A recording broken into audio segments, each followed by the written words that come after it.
Rome was bleeding. Caesar was dead. The Republic was tearing itself apart. Into the chaos stepped a quiet 19-year-old, thin, sickly, underestimated. His name was Gaius Octavius. History would remember him as Augustus. He played the Senate, outmaneuvered rivals, and turned Rome's broken corpse into an empire of marble.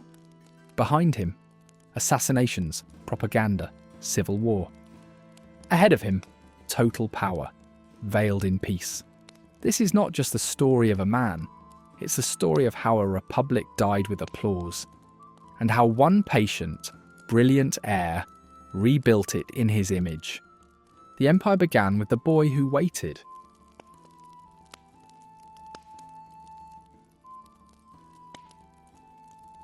In the heart of ancient Rome, where ambition and fate intertwined to shape the world, the story of Gaius Octavius unfurls. A boy seemingly destined for obscurity, yet fated to cast a long shadow over an empire.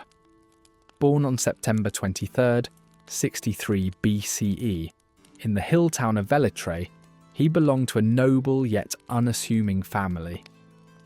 His father, a senator and military officer, brought regional distinction, but the Octavians were not counted among Rome's elite. Their ancestral prominence had dimmed, leaving Octavius tied more to provincial life than the Senate's grandeur. His mother, Artia Balba Caesonia, provided a potent link to power as a niece of Julius Caesar. Despite being born into mediocrity, his veins pulsed with an echo of destiny. Known among kin as Octavian, he was a mere footnote among Rome's storied families. Plagued by frail health, Octavius's formative years were marked by vulnerability, an era when physical prowess dictated social standing. Yet beneath this fragile exterior lay a keen intellect, nurtured by rigorous education in rhetoric, philosophy, and Rome's illustrious histories. An education that would become his arsenal in battles of politics and intrigue. In March 44 BCE, fate twisted dramatically. Julius Caesar, murdered by conspirators, left a will naming Octavius, then 18, as his adopted son and primary heir. This decree thrust Octavian from obscurity into the epicenter of Roman politics, his name resonating across the Republic like thunder. Though few could anticipate their profound connection's impact, Octavian faced this moment with an internal tempest, a mix of grief and opportunity. Thrust from the shadows, he stood on an empire's threshold, a testament to fate's unpredictable hand. Bearing the heavy mantle of Caesar's legacy, Octavian inherited not just possessions, but also enemies and allies alike. He quickly became a symbol of continuity amid chaos, a living embodiment of Caesar's enduring vision. The Senate's suspicion and people's adoration set his course. Each step toward leadership was measured, propelled by a personal goal not simply to continue Caesar's legacy, but to rightfully succeed him. This journey was one of transformation, guided by ambition and the pull of a storied heritage. Rome, a city of marble and complex iron ambitions, reflected the tumultuous political climate of the era. The Republic, teetering amidst oligarchic aspirations and bloody retribution, witnessed factions clashing over Caesar's void like vultures. Octavian, entering this swirling vortex, surveyed alliances and enemies with characteristic restraint. His youth masked the acuity necessary under Rome's scrutinous gaze. Navigating alliances and conspiracies, Octavian astutely allied with Marcus Agrippa, a trusted general, and other influential figures, creating a network essential to his ambitions. Behind every strategic maneuver simmered Octavian's quiet fury, a determination to claim his place within Caesar's powerful legacy. Unlike Caesar's famed charisma, his fervour was internal, a steady flame of resolve channeling his efforts. Adopting Caesar's name and title was more than a formality. It was a declaration of agency. Carefully balancing precision and patience, Octavian's every choice illustrated a drive not for mere inheritance, but for his brand of authority. An Apollo rising in Rome's mythos. Amidst grief and resistance, Octavian navigated the tempestuous waters of political realignment. Personal sorrow over Caesar's assassination fueled his broader ambitions.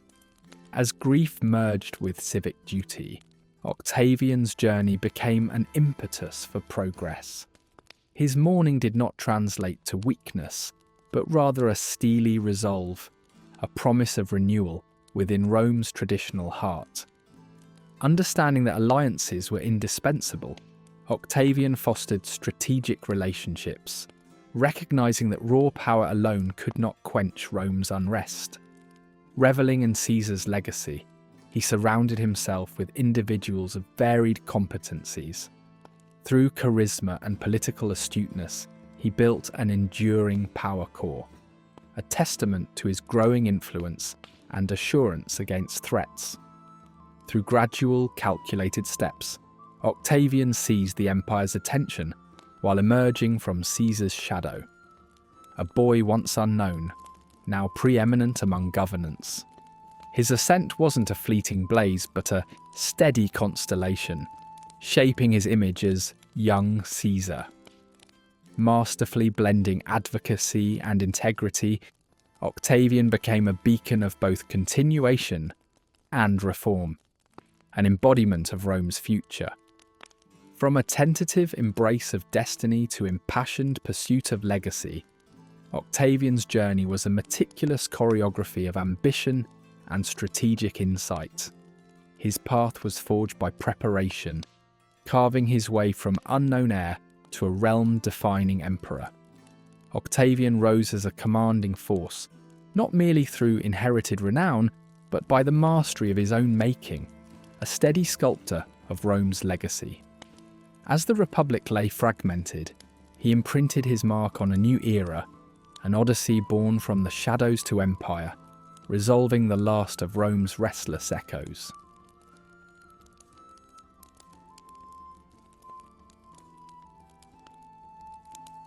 On the Ides of March 44 BCE, the heartbeat of Roman politics stopped and then surged chaotically.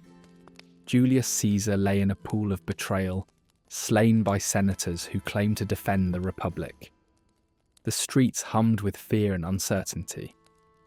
For young Gaius Octavius away in Apollonia, the news bore the weight of both profound personal loss and unexpected opportunity. At 18, he inherited not only the ties of blood, but also the colossal shadow of Caesar's legacy. A letter was on its way, proclaiming him heir to not just Caesar's wealth, but his ambitions, changing Octavius's trajectory forever. Returning to a Rome tense with suspicion, Octavian was not simply a mourner, he was a young man with a mission.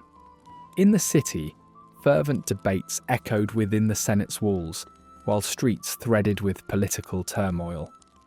Octavian entered the fray wielding Caesar's name as both torch and shield, symbolising a bridge between a bloodied past and a beacon of continuity.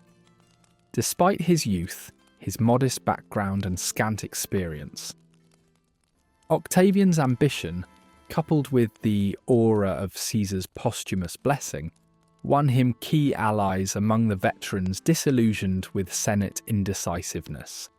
Yet political acumen was crucial. Octavian was astute enough to realise that names alone did not command legions. Allegiance was earned. His encounters with Mark Antony, Caesar's formidable lieutenant, were marked by a mutual wariness. Antony viewed the boy as a nuisance, a fly to be swatted. However, Octavian stealthily cultivated alliances with Caesar's remnants, and even the influential orator Cicero. These moves projected him not as a rival, but as Caesar's rightful successor, nurturing a network that extended his reach across Rome's political tapestry like a web spun from intelligence and necessity. Octavian learned early the art of Roman politics was, like the delicate balance of a gladiator's sword, both sharp and nuanced. He appealed directly to Caesar's old soldiers, aligning himself with their revered leader's memory. A better bidder for their loyalty than Antony, he struck a chord by honouring Caesar's promises and using generosity as bait to cement support. These troops, bonded by oaths sworn to the Caesar they idolised, became the bulwark of Octavian's nascent power, a power that lay not only in victorious combat, but in the unyielding command of public sentiment. The brewing conflict with Antony soon necessitated armoury rather than rhetoric. Mutual ambitions clashed, each manoeuvre a step in an intricate dance of dominance. Antony, seasoned yet dismissive, found his troops seduced by Octavian's vows of stability wrapped in youth's fresh idealism. A prologue to civil strife unfolded, woven with betrayal, loyalty, and the ever-present ghost of their shared forebear.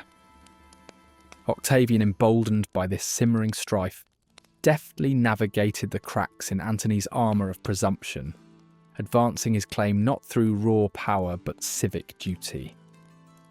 This path led inevitably to clashes such as the decisive Battle of Mutina. Here Octavian's gambits bore fruit as Rome's legions shifted loyalties at his call, and his strategic acumen was tested beneath a sky heavy with the portent of change. Ensconced in both danger and opportunity, he forged victories from previously dismissed potential, tilting Rome's balance toward a future he increasingly envisioned in Caesar's absent yet omnipotent presence. In victory, the youth transformed public perception, carving a place from where senators once thought him an intruder.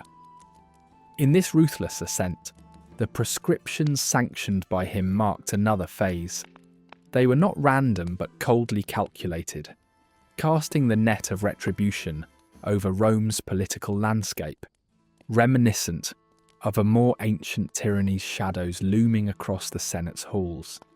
Using these prescriptions as both sword and shield, Octavian eradicated the roots of dissent, bolstering his standing with a blend of fear's pervasive chill and the allure of promised stability.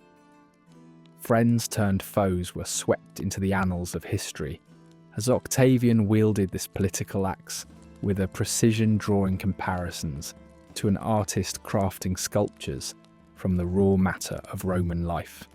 Yet, amid the blood-stained politics, Octavian's image shifted. Rome's citizenry, weary of constant upheaval, rallied to the vision of a stabilizer. Stories of his clemency painted him not merely as an avenger but as a harbinger of peace, grounding his actions in the guise of Caesar's spirit. He nourished an image of inherent benevolence, even as the iron grip of his policies tightened around the empire's pulse. Through public spectacles and careful restorations, Octavian varnished his rule with Caesar's divine blessing, recasting public perception from a feared tyrant to a sagacious shepherd of Rome's destiny. As Octavian navigated the shifting seas of Roman ambition, he deftly merged strategy with inherited legacy. His identity, intertwined with Caesar's grandeur, served as both a beacon and a cloak, offering legitimacy in the dawn of a new epoch. This was not only a continuation of Caesar's dream, but their metamorphosis into an empire crafted from Octavian's own brilliance, a tale of renewal emerging from the ashes of a republic flickering toward its final breath under the burgeoning might of Augustus's nascent rule.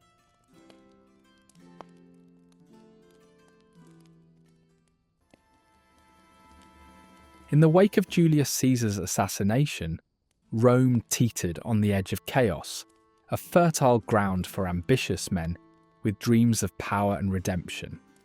Among them stood Octavian, a young man marked by cunning and calculation, who saw in the turmoil a chance to ascend. Beside him was Mark Antony, Caesar's loyal lieutenant and a master orator, who recognised that only through unity could they achieve vengeance for their fallen leader. Completing this triad was Lepidus, whose resources and military influence offered a veneer of stability to the alliance, known now as the Second Triumvirate.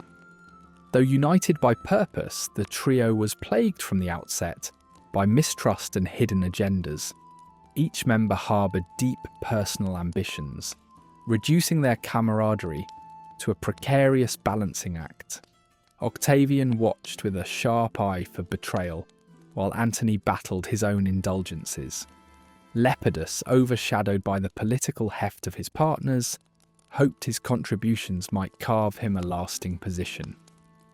They divided Rome's territories as spoils, a temporary measure destined to crumble under competing desires. With power consolidated, their attention turned to eliminating opposition through the horrific practice of proscriptions, state-sanctioned murder with a chilling, bureaucratic efficiency. Lists of senators and equities marked for death were circulated, lives extinguished and fortunes absorbed to fund their wars. These ghastly acts highlighted the trio's brutal necessity and vendettas, feeding a climate of fear and distrust. The proscriptions not only demonstrated their willingness to exert control through bloodshed, but also left a permanent stain upon their legacies, marking them as architects of Rome's darkest days. Backed by Senate decrees, the triumvirate wielded unparalleled authority, bypassing the Republic's traditional checks on power.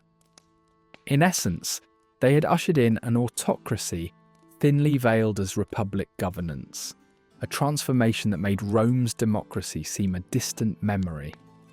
Citizens and senators alike found their voices stifled.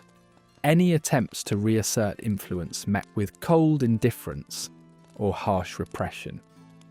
As strings were pulled from behind the scenes, it became evident that the essence of Roman freedoms was slipping away, fragile under the weight of concentrated power. Beneath the surface, tension simmered, particularly between Octavian and Antony, whose rivalry grew in intensity. Octavian, young yet strategically skilled, amassed support, watching Antony's missteps with calculating eyes. Antony, steeped in Rome's political intricacies, viewed Octavian as nothing more than an ambitious upstart. Lepidus, attempting to mediate, saw his role diminish as the real power dynamic shifted between his peers. Antony, ensnared by the allure of Cleopatra and the luxuries of the East, contrasted sharply with Octavian, who remained in Italy, cultivating favour among the populace and understanding the Roman soul. The rapport between Antony and Cleopatra transcended mere passion, becoming a potent blend of romance and political alliance, inciting scandal across empires. Cleopatra was a force, her intelligence matched only by her ambition, while Antony balanced love with his designs against Octavian's rise. Yet, Octavian spun their union as an affront to Roman values. His masterful propaganda painted Antony not as an ally to Rome, but as a man ensnared by an Eastern siren, slowly alienating him from Roman fidelity. As rumours of seizing power emerged, Lepidus became the first casualty within this intricate power play. His strategic miscalculations handed Octavian the opportunity to diminish Lepidus's influence, effectively neutralising him and exposing the triumvirate's fragility. Lepidus's fall underscored the brutal reality of Roman politics, where alliances were built on the weakest of foundations, more a dance of temporary convenience than enduring solidarity. With him sidelined, Octavian and Antony stood alone, quietly marshalling for the inevitable. Destiny beckoned on the plains of Philippi, where the triumphed forces of Octavian and Antony faced the remnants of the Republican dream embodied by Brutus and Cassius. This clash was not just a battle for military supremacy, but a fight for Rome's soul, a last stand for the ideals of old against the autocratic titans. Dust and blood mingled with the cries of the dying as the swords sang a dirge for the Republic. In victory, the triumvirs saw the last breath of Republican glory gasp its final exhale in foreign soil. In the aftermath, the triumphs at Philippi cemented the triumvirate's mission, but sounded the death knell for Rome's democratic ideals. Octavian viewed victory as divine mandate, a stepping stone on his path to sole rule. As rumours of betrayal crept into the public psyche, Octavian's ascent was carefully planned, positioning himself as a guardian of tradition and stability, in contrast to Antony's perceived excesses. The triumphs, he claimed, were as much victories over Brutus and Cassius as they were over the soul of Rome itself. Amidst veils of superficial amity, Octavian and Antony's rivalry simmered, their ambitions straining the fragile alliance. Octavian quietly orchestrated Antony's downfall, using his connection to Cleopatra and the suggestion of treason against Rome as a tool in his campaign of undermining. In the shadows, betrayal was woven with threads of ambition, and treachery became the final act in the theatre of triumviral discord. Fate was set, invisibly steering Rome toward the brink of civil strife, with destinies waiting to be decided under the Roman sun.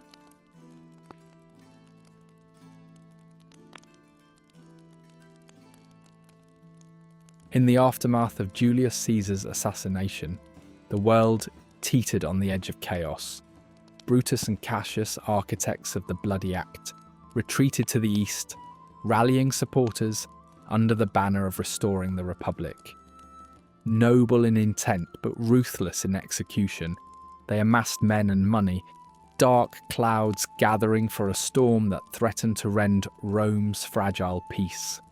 In opposition, Octavian and Mark Antony, branded as avengers of Caesar, stirred the masses with promises of retribution. The stage was set for a confrontation at Philippi, where destiny would unfurl its tangled threads. The fields of Philippi in Macedonia bore witness to this titanic clash. Amidst marshes and rugged terrain, two mighty forces prepared to fight for the future of Rome. Brutus and Cassius fortified their positions, hoping the land would favour their strategy. Yet uncertainty gnawed at them from within, as desertion and doubt spread. Antony and Octavian, driven by Caesar's memory, approached with determination, eager to etch their names into history's unforgiving stone. Superstition loomed large on the eve of battle. Soldiers and commanders sought omens in the shadows, seeking favour from the gods. Brutus, ever the stoic, reportedly encountered Caesar's ghost, a harbinger of doom that cast a pall over his camp. In a world where visions and signs held sway, morale hinged not just on arms but on whispers of divine fate. Rituals and sacrifices attempted to appease capricious deities, as warriors steeled themselves for the violence to come. Antony was the first to leap into the fray, his assault fierce and unyielding. His tactics melded strength with cunning, exploiting weaknesses in Cassius's forces. The right flank crumbled under his relentless charge, a personal vendetta fueling his fervour. As Antony pushed forward, Cassius, witnessing the unravelling chaos, fell into despair. Misled by false reports of his comrades' defeat, he chose death by his own hand over capture. This act shattered the liberators, removing a key pillar of their resistance. Amidst the carnage, Brutus faced his deepest fears. The idealist, champion of a republic free from tyranny, led with stoic resolve. Yet, news of Cassius's fall struck a lethal blow to his already fragile ranks. As shadows crept across the battlefield, Brutus stood resolute, urging his men to save themselves, even as the tide of fate turned inexorably against him. In the fading light, he embraced death with a stoic's dignity, falling upon his own sword. His last act marked both a personal tragedy and the death knell for the defenders' cause. While Antony raged at the front line, Octavian waged a different war, one of ideals and imagery. Eschewing direct confrontation, he used his lineage as Caesar's heir to inspire his troops, visiting Caesar's tomb to underscore his role as avenger. His understanding of perception and power allowed him to orchestrate events with a strategist's mind, reinforcing the narrative that destiny itself favoured their campaign. With the liberators defeated, a turbulent future beckoned. The aftermath of Philippi left a bloody victory and a fractured world.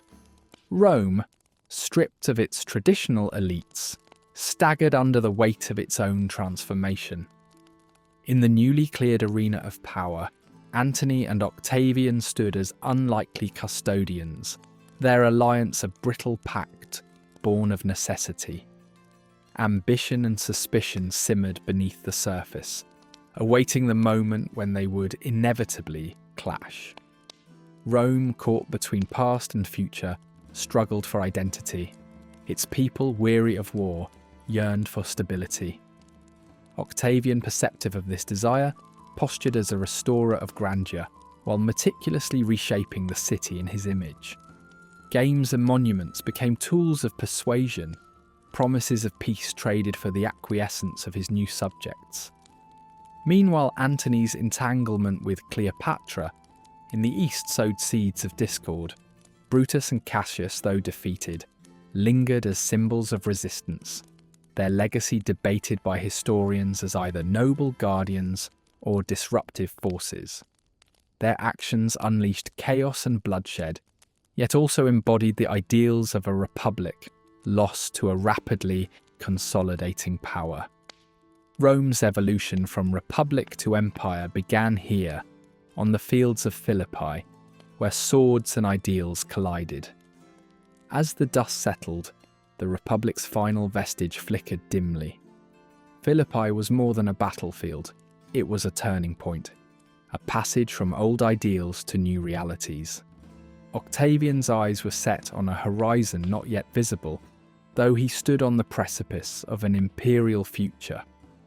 Amidst the echoes of clashing steel and the cries of fallen men, the story of Rome reached a new chapter, one of empire where ambition's shadow loomed large, shaping legacies and lives in its relentless march forward.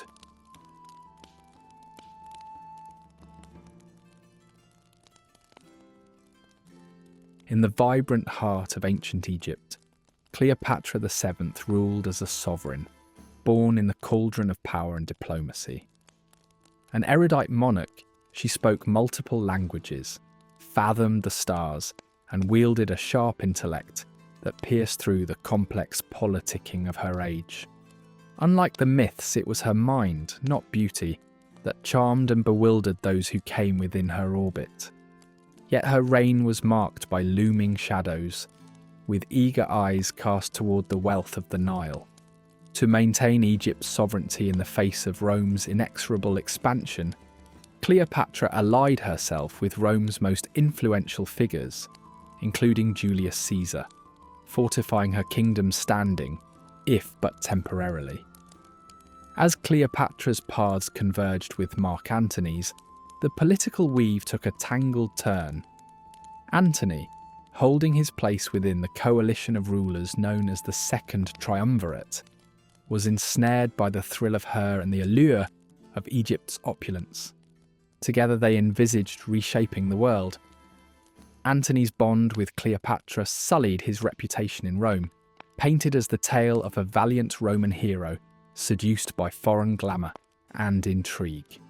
Octavian, ever the strategist, seized upon this breach, contending Cleopatra was not just a queen in her own right, but a foreign enchantress, manipulating Roman virtue to vile and decadent ends, thus embodying everything Rome purported to resist. Antony's command reverberated through Roman politics, shrouded in the romance and turmoil his allegiance to Cleopatra engendered. His munificence towards her, in gifting territories that whetted appetites back home, struck many as evidence of his compromised integrity. Rome, stirred by Octavian's rhetoric, began to question Antony's devotion to its ancient tenets, portraying him as bewitched by Cleopatra. Octavian wielded this political drama like a sword, stoking primal fears of Rome's decline at the hands of foreign indulgence. Amid the rising crescendo of betrayal, Antony sought to define his legacy, torn between love's flame and Rome's cold embrace. Octavian's dizzying campaign of propaganda cast Cleopatra as the symphonic conductor of Eastern depravities poised to pollute Rome's stoic virtues. Coins distributed throughout Rome depicted them crowned as Eastern sovereigns, reifying the narrative of a looming cultural war. Fears of Egyptian opacity and splendour were sown, deepened by a lingering on Cleopatra's luxurious court life, a vivid blend of excess and refinement, tantalising and threatening in equal measure. Romans, intoxicated by rumours of Cleopatra's feasts and splendour, saw a mirror of their darkest anxieties, with Cleopatra portrayed as a master of seduction whose strings danced the mighty Antony to her foreign tune. This trepidation extended to Cleopatra's children by Antony, the twins Alexander Helios and Cleopatra Selene. They were symbols of a potent dynasty born from both Roman and Egyptian lineage, an unsettling concept for a proud republic fearful of amalgamated rule. Antony's recognition heightened these fears as Octavian spun this image into a dire vision, a future where Rome's purity gave way beneath alien rule. Through meticulous orchestration, Octavian wielded these symbols as a clarion call to protect Rome's heritage from imminent eclipse, driving home the narrative to shore up his looming confrontation. The chorus of this cultural duel reached its zenith, planning for warfare, with each side determining fate soon to be sealed in blood. Cleopatra, alongside Antony, steeled herself for this clash, their resolve a tapestry of strategy and love. Octavian's dexterity at spinning legislative artifice declared war with Cleopatra as the adversary, a sly manoeuvre that cast him as Rome's defender. Cleopatra's diplomatic plays, navigating murky canals of allegiance among Mediterranean factions, were roundly countered by Octavian's manipulations, who offered Roman clemency for loyalty, chipping away at her painstakingly woven ties. In this arena of strategy and subterfuge, a war of words preluded the clash of arms. Octavian's psychological machinations painted Antony's Roman loyalty as irretrievably forfeited. Cleopatra, constant alongside him, unwittingly got caught in this net of division. As the ideological battle raged, Octavian seduced Antony's followers and allies with promises of Roman reintegration, fracturing support from within and deepening isolation for Cleopatra and Antony. This chipping away of alliances effectively softened their defences ahead of the military gauntlet, evening the scales to Octavian's advantage. As dawn approached the horizon of battle at Actium, both factions braced for destiny's decree. Cleopatra, resolutely by Antony's side, prepared for the dire stakes should they fail, each of them held in the cusp of history's relentless tide. Octavian's forces, unified in the fervour of Roman excellence, stood ready to meet and overmaster history, an unstoppable wave. And as whispers rustled through the tents, hearts eager and hesitant, the shimmering Mediterranean stood silent for a moment. balanced on the knife edge of conflict, bearing witness to the echoing echoes that forever change the fate of empires and the resolve of those who dared to defy the tide of time.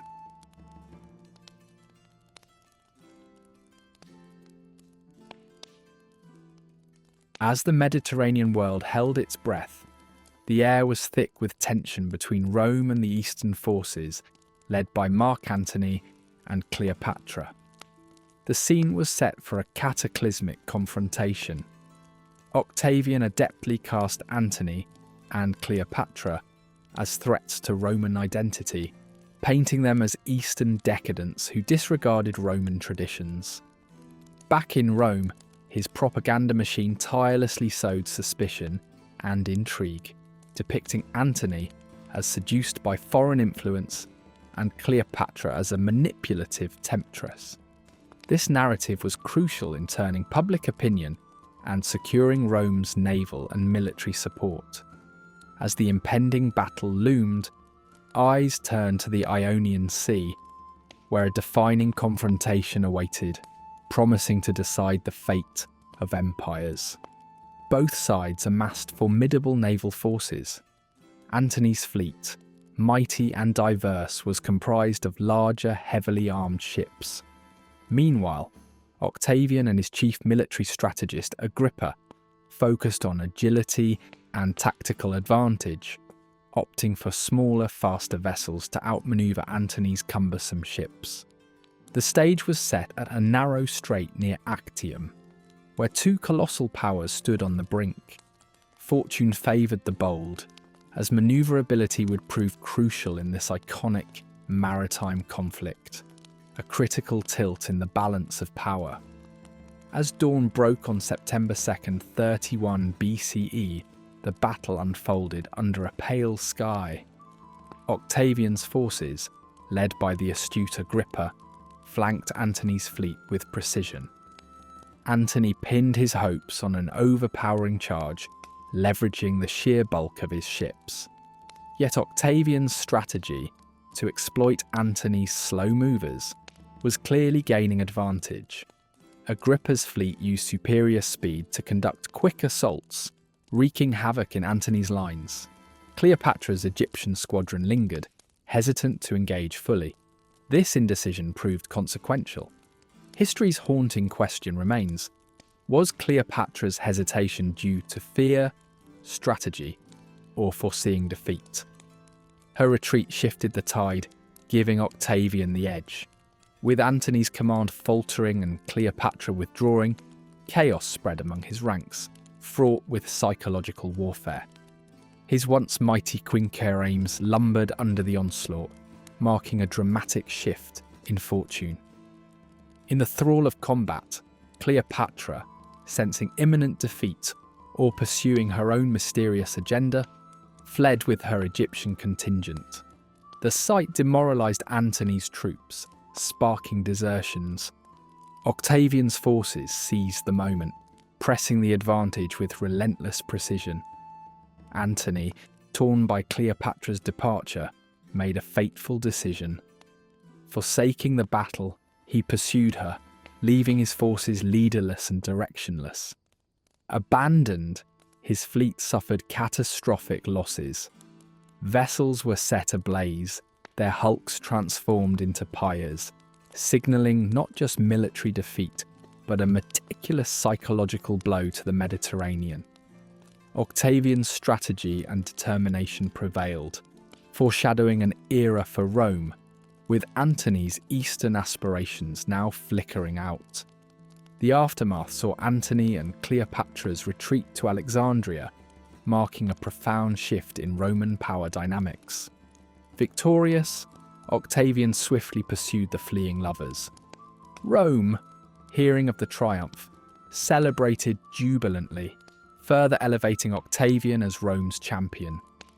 The battle was not merely a military conquest, but a narrative of vindication, establishing Octavian as Rome's saviour and extinguishing the spectre of Eastern decadence.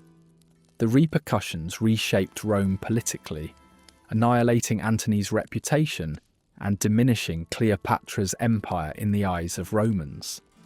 Octavian, now Rome's de facto monarch, embodied the consolidation of imperial power, heralding an era of Roman domination. Actium was thus more than a battle. It epitomized the sublimation of opposition and the realignment of the world order under Roman supremacy. Octavian never one to overlook propaganda, recast the events with precision. He depicted Antony as a tragic figure, ensnared by Cleopatra's seductive enigma, and Cleopatra as a harbinger of chaos. Such portrayals resonated deeply with Roman fears of foreign corruption. This control over history allowed Octavian to consolidate power while maintaining republican sensibilities. His narratives transform liabilities into sources of moral superiority. Through celebrations, art, and literature, Octavian crafted his image as the bastion of peace and Roman virtue. Victory at Actium became not just a strategic conquest, but a cultural triumph, reinforcing Octavian's right to rule. For Antony and Cleopatra, the retreat to Alexandria was drenched in despair, their aspirations for an Eastern empire dashed. Antony, once a renowned general, was left stripped of honour. Cleopatra, faced with her mortality, a queen without options. Their return symbolised a geographic and psychological retreat, an epic yet doomed struggle against Roman might. As Octavian's forces surrounded Alexandria, Antony and Cleopatra faced extinction with different strategies. Antony chose a dignified death, while Cleopatra embraced legend, her demise shrouded in mystery. Their tragic end marked the fall of the Ptolemaic line amidst echoes of ancient myths. As Octavian entered Alexandria, the victory signified the transition of power from a dominion of ancient grandeur to Rome's expanding influence. Returning to Rome, Octavian etched his victory into the city's collective memory. Triumphal parades celebrated his conquest, reinforcing Rome's superiority. Octavian positioned himself as a restorer of Rome, not a ruler, veiling ambitions in republican virtue. By avoiding overt tyranny, he gained unparalleled authority. His return was not merely a conclusion, but the beginning of a new era, one where Rome's destiny intertwined rhetoric, legacy, and power. Actium stands as a pivotal moment in Roman history, marking the end of republican strife and the rise of imperial dominance. The battle showcased the complexities of politics, warfare, and ambition. It signalled not just strategic mastery, but the shaping of historical narrative, exemplifying how perception and interpretation could mould history as much as action. Actium remains emblematic, a touchstone for scholars, revealing history's intricate lens where power, ambition, and legacy intersect, vividly captured in the echoes of ancient conflicts.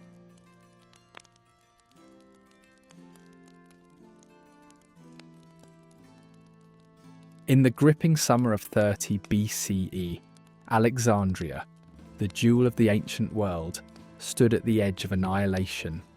Surrounded by the relentless legions of Octavian, the city's streets pulsed with an anxious energy, murals fading into whispers of its former glory. Founded by Alexander the Great, Alexandria symbolised a cultural and intellectual pinnacle. Yet now it was a city suffocating under the relentless pressure of Rome. The once mighty defences that promised protection now seemed quaint, a relic in the face of Octavian's military prowess. Every corner thrummed with rumours. Citizens peered nervously from the heights of the Grand Library, watching as the horizon filled with snapping Roman banners, each wind gust carrying the salt of despair. Within these pressurised confines, Mark Antony roamed a man diminished, the city's corridors echoing with tales of his past glory under Caesar's golden tutelage. Once a symbol of valour and passion. Antony's love for Cleopatra had seen him tumble from the heights of Roman power into a void of ruin. In the shadowed refuge of his chambers, nostalgia clawed at him, mingling with the heavy silence of impending loss. The strategic brilliance that had once guided him now seemed a distant memory. His dreams for an Eastern empire scattered like ashes. Allies defected, loyal forces dwindled, and his once mighty reputation ebbed away, leaving him a relic of shattered ambitions. Cleopatra, the captivating and calculative queen, was a figure as enigmatic as the Sphinx. Ensnared in a narrative of romance with Antony, her actions were steeped in political savvy. Her moves calculated to secure Egypt's sovereign future amidst Rome's expanding reach. But with the noose of Rome drawing ever tighter, even her legendary cunning faltered. Her options diminished with each passing day, flickering like reflections on water, revealing strategies that blurred into uncertainties. Behind palace walls, she weighed choices between self-preservation and a gamble for her children's legacy. Despite offering a facade of negotiation, Cleopatra understood that her gambit teetered at the precipice of an unwinnable game. Antony, caught in a web of failed dreams and encroaching fates, found himself cornered by the echoes of betrayal. His spirit, though previously sturdy, faced the relentless reckoning of his choices. With Rome closing in and allies turned adversaries, Antony made a decision driven less by despair and more by a distinct and personal sense of duty. Tradition dictated and perhaps demanded that he exit not defeated and captured, but by his own hand. And thus, in a final defiance of his own destiny, under the oppressive lament of past hopes, Antony fell upon his sword, a tragic yet resolute sacrifice, marking the end of his tumultuous journey.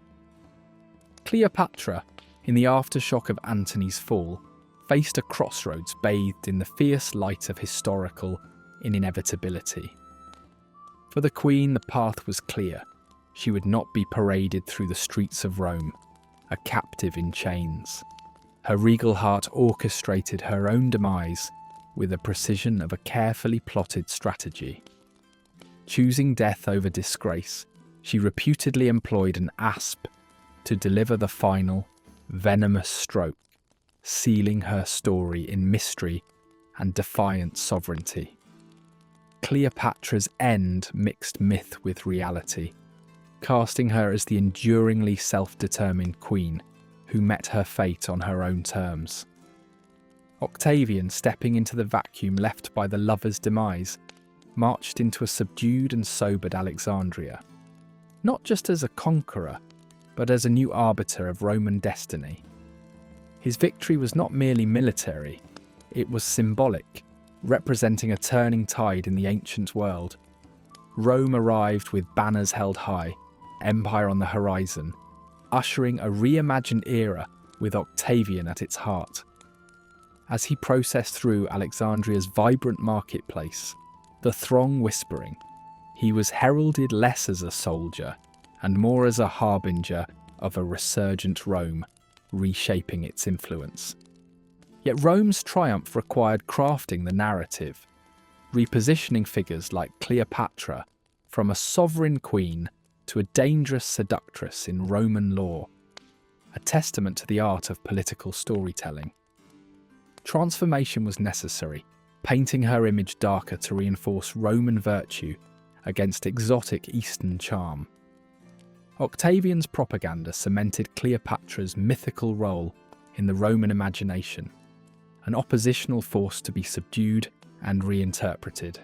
As the empire reconfigured alliances and reoriented its power structure, the echoes of Antony and Cleopatra's end reverberated, reshaping Rome's approach to governance and external relations. Octavian's consolidation stabilized a Rome on the brink, signaling the birth of a new order. With opulence, precision, and public spectacle, He diffused potential unrest with bread and games, executing control with soft power that both dazzled and placated. In the end, Octavian, unburdened by a crown yet wielding absolute power, symbolised the paradox of a monarchy without the garlanded trappings of office.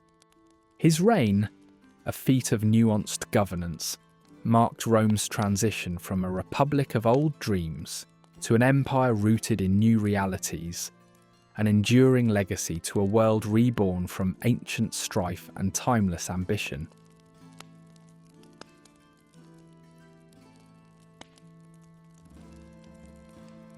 Octavian returned to Rome, not as a conqueror clad in arrogance, but as a master of perception, keenly aware that the heart of Roman pride lay in its republican traditions. The city's bustling streets, scented with incense and less savoury odours from the alleys, reverberated with cheers, welcoming a hero seemingly dedicated to restoring peace and normalcy.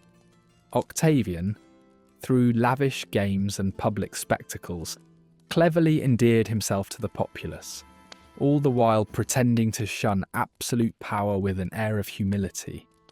Beneath the grandeur of public celebrations, Octavian's political manoeuvres were sophisticated. He declined the title of king, acutely aware of Rome's historical disdain for monarchy.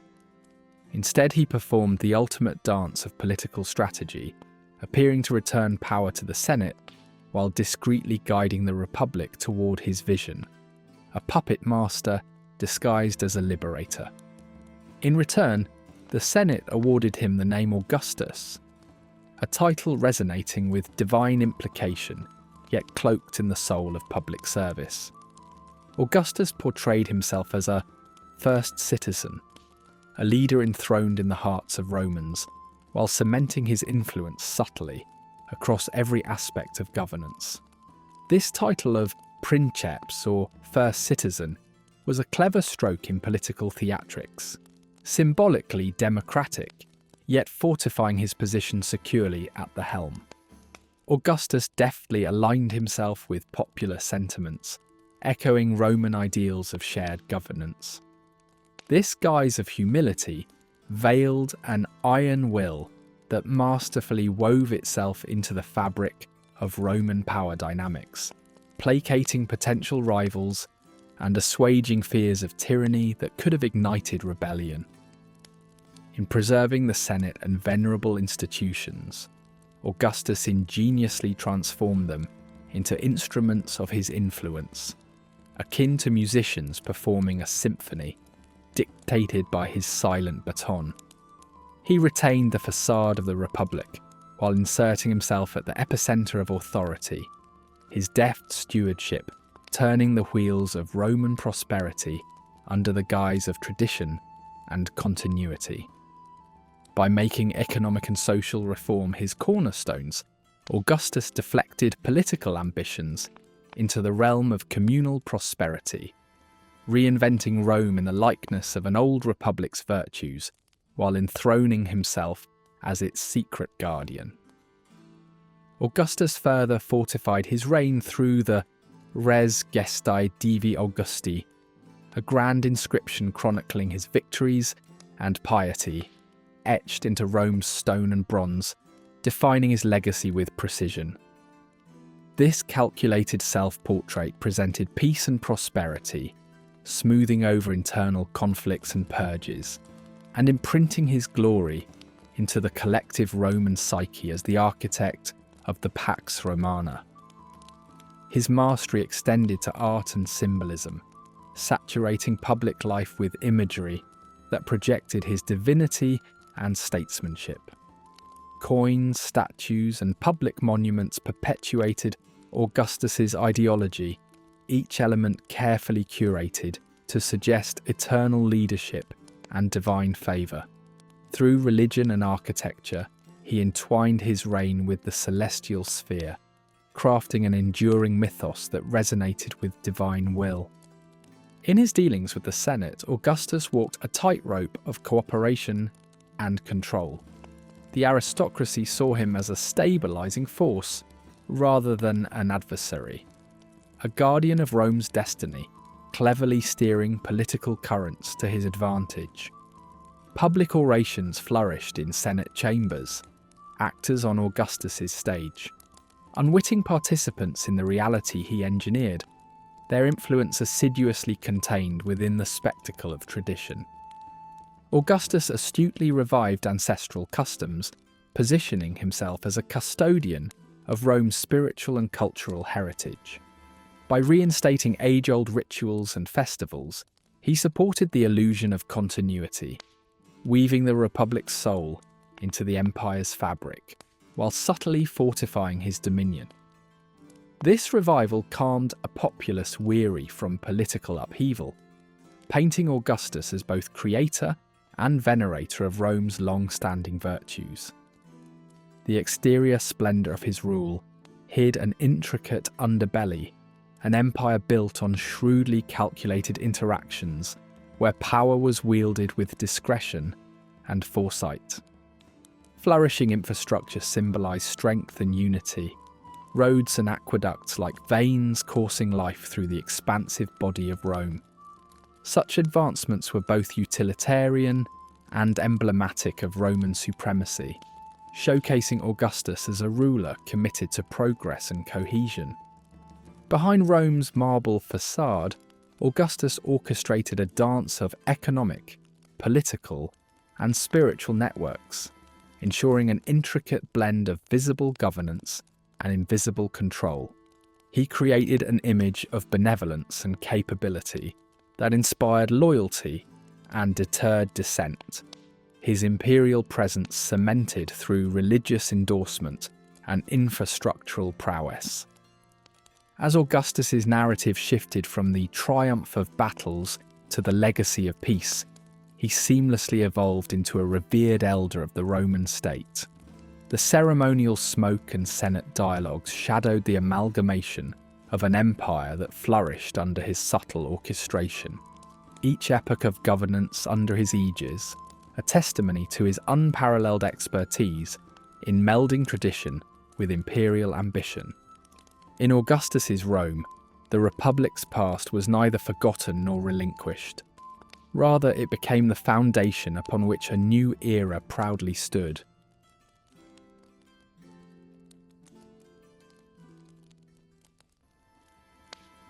Under the reign of Augustus, Rome transformed from a city of wood into a metropolis of marble, an endeavour reflecting more than architectural ambition. It was a statement of power, a tangible testament to the resilience and future of Rome itself. Augustus, ever the strategist, orchestrated this transformation to project dominance and cultural renaissance. His famous claim, "I found Rome a city of bricks and left it a city of marble," was more than boastful rhetoric. It was the embodiment of his vision, each structure whispering of eternity and imperial might. Yet behind these gleaming facades lay the grueling labour of countless workers, from slaves to skilled artisans, whose lives were a testament to human endurance. The daily symphony of chisels against marble was a reminder of the toil and ambition driving the empire's heart, a silent acknowledgement of the sweat and dust that powered Rome's transformation. Augustus's projects did more than employ the masses. They anchored them in a vision of prosperity, muting unrest with the ceaseless rhythm of creation. As stone reshaped the skyline, Augustus sought to recast the moral fabric of his empire. He believed Rome's strength lay in the family unit, and so set about rejuvenating this societal backbone. Legislative reforms rewarded marriage and discouraged bachelorhood, designed to populate Rome with legitimate heirs and uphold Roman virtues. However, the reality of human nature wove an intricate dance around these laws. Unions became transactions, loopholes were found, and beneath the surface, extramarital liaisons thrived. Ironically, even Augustus's own family became entangled in scandal, exposing the fragile veneer of his moral crusade. His daughter Julia's infamous affair resulted in her exile, a profound personal blow and public lesson in the emperor's own principles. This clash between idealism and reality underscored the complexities Augustus faced, a ruler torn between public duty and private emotion, striving to legislate a virtue that sometimes eluded even his own kin. Central to Augustus's agenda was the public crime of adultery. Punishable by confiscation of property and exile, it became a potent tool in his moral campaign, trials turning into public spectacles designed to terrify and reform. Yet these harsh punishments only highlighted societal hypocrisy, as whispers of elite immunity and preferential treatment circled among Rome's people. Rumours of Augustus's own compromises shadowed this moral fortification, a reminder that power and principle often clashed in the human heart.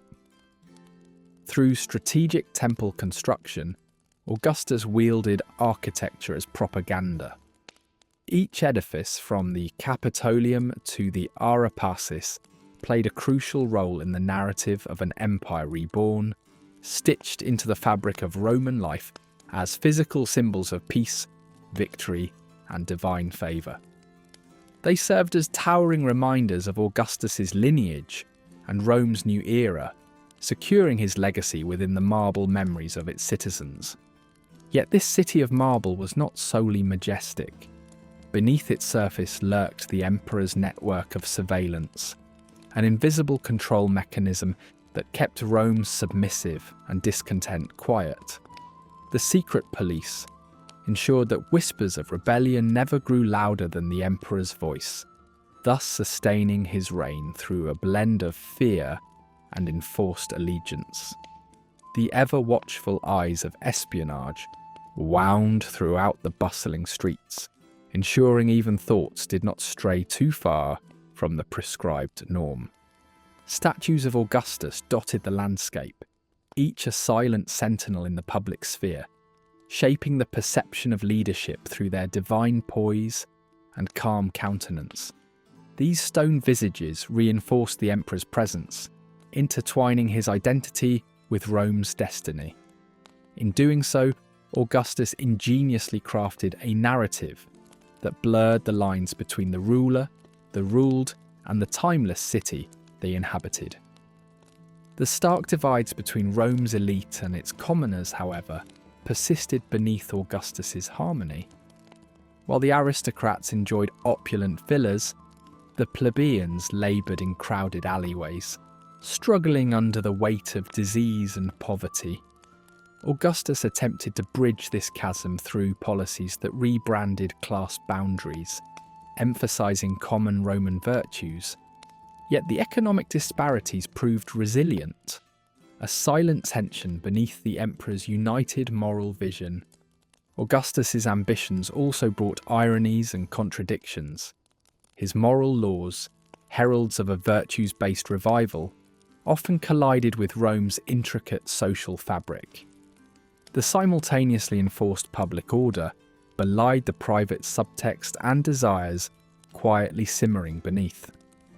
Despite this, Augustus persisted, crafting a narrative that sought to unify a vast empire under a common banner of morality. Ultimately, Augustus's mythos, delicately woven through acts of divine symbolism, promised Rome both stability and greatness. His reign crafted a transcendent legacy, painting him as a bridge between humanity and divinity, forever etched in the collective memory of an empire that, amid contradictions and triumphs alike, would long remember the marble city he left behind.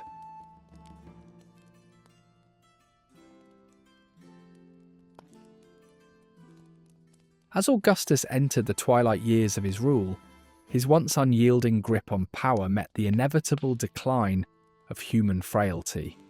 Enduring as a fixture in Roman politics, he had become, for many, the timeless embodiment of stability and control, guiding Rome through decades of transformation. Yet, the same hands that shaped an empire now trembled with age, and the man who once moved mountains found himself increasingly bound by the chains of mortality. Mindful of his legacy, Augustus attentively prepared for succession, aware that the fragile peace he had pieced together could hardly weather another civil war. His heirs, particularly Tiberius, navigated the intricacies of power under his watchful eye, each public ceremony staged to ensure a seamless transition aimed at eternal durability for the empire. In ancient Rome, the waning life of a ruler bore a significance as profound as their victories. Augustus, acutely aware of his diminishing health, sought solace and strength from divine rituals, intertwining the worldly with the celestial. State-employed soothsayers and personal haruspices interpreted omens with careful significance, weaving a narrative where Augustus stood at the threshold of mortality and divinity. While these omens offered reassurance, they also starkly reminded him of Rome's mythic uncertainties. In his contemplations, Augustus recognized the ancient belief in signs as a tool akin to his strategies. Deftly wielded, it was another thread in the intricate tapestry of his reign, securing celestial favour as he stood on the brink of life's end. Crafting an enduring image was imperative for Augustus. Marble sculptors and eloquent poets worked tirelessly to enshrine his visage in perpetuity. Celebrating a leader suspended between earth and sky, these efforts went beyond aesthetics. They offered a narrative of Augustus as a semi-divine figure, whose reign tethered earthly governance to cosmic honour. His rule, marked by divine association, set a lyrical precedent for successors, intertwining myth with reality.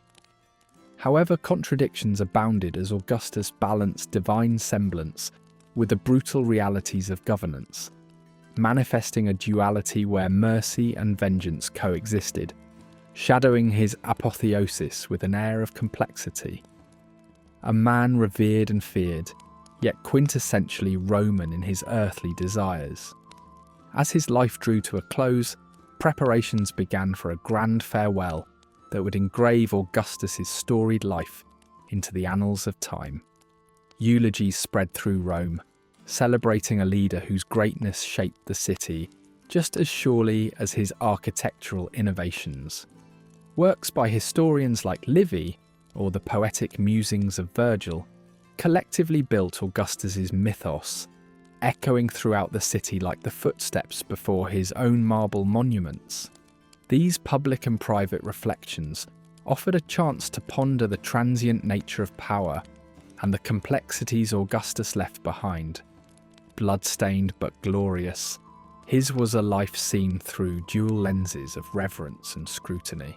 Augustus's death in 14 AC ushered in a city awash with grieving but majestic pageantry.